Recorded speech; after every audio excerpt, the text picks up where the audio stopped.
This past summer, I received an email from the NASA listserv detailing the Native SOAR program.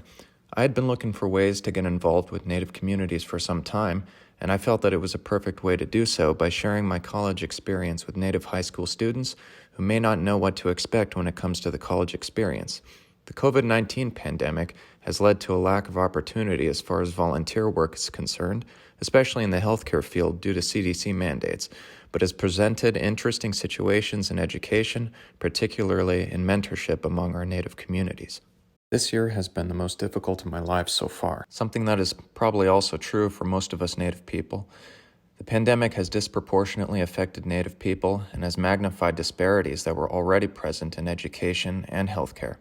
I lost 3 family members this year, one cousin to COVID-19, another to an autoimmune disorder, and my grandmother to heart failure. I also had a long-term relationship end prior to the pandemic moving into full swing. Despite these things, I know that I'm quite fortunate and luckier than most.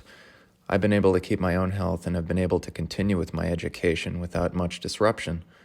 The losses I've experienced through this pandemic, combined with the isolation, has forced me to learn how best to move forward in my life despite the pain from those events. I've learned to become a more resilient individual, but have also learned to reach for help when I need it. The pandemic has lent itself to interesting developments in my education. Because of the shift to online classes, lectures are recorded asynchronously and can be watched at leisure. This has allowed my schedule to become more flexible so I can make time for other activities.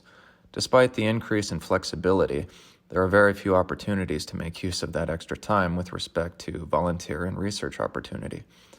The uncertainty in this time has led to unpredictable financial situations for many institutions, and CDC guidelines have prevented new volunteers from being trained in various clinical settings. I've sent out tons of emails to various researchers at the U of A, and I'm lucky if I hear back from half of them, and even luckier if I get time for an interview. Despite this, I continue to press forward looking for opportunities. The pandemic, coinciding with an election year, has been a source of major stress for almost everyone. The worsening situation has led to threat of renewed closures due to the ineffectiveness of our government to get this pandemic under control.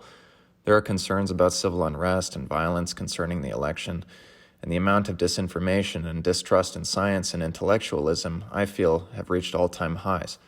The loss of everyday human interaction has set many people on edge and has led to feelings of despair, particularly in Native communities. With effective vaccines now on the horizon, I'm confident that we won't have to endure this for much longer. Native people have shown their resilience throughout the history of our nation, and we will continue to endure and grow stronger. This is in part due to programs like Native SOAR, where we have the opportunity to give back to the younger generation. Even though we're physically apart, the Native SOAR family has been a major source of support and camaraderie that would otherwise be absent from my life, providing an anchor of stability for me in this uncertain time. Throughout this program, we are able to give the newest generation of Native college students the necessary advice that they need in order to better succeed, to strengthen their own communities and continue this cycle far into the future. Learning how to articulate myself, especially in respect to younger students, has been a skill that I've been working on developing, and I thought that Native SOAR would be a perfect opportunity to do so. I've learned that there's a huge difference in speaking to children versus adults. Through the activities we've done in class, we've learned to break down complex information to be able to articulate it to younger audiences and present it in culturally sensitive manners. I was assigned a mentee, Isabella, who is of the Colorado River Indian tribes that I meet with once per week via Zoom session. She's looking to attend either ASU or NAU after she completes her senior year and is planning on majoring in business. We formed a camaraderie quite quickly. Both she and I were students of the Hoop of Learning program, a high school college enrollment program that allowed us to take community college classes while still in high school, allowing both of us to get a head start on our college careers. I'm looking forward to taking on even more mentees next year, and perhaps Isabella will again be among them. As this pandemic resolves and we begin the transition back into normalcy next year, I'm confident that we as a people will come out even stronger and more resilient than ever before.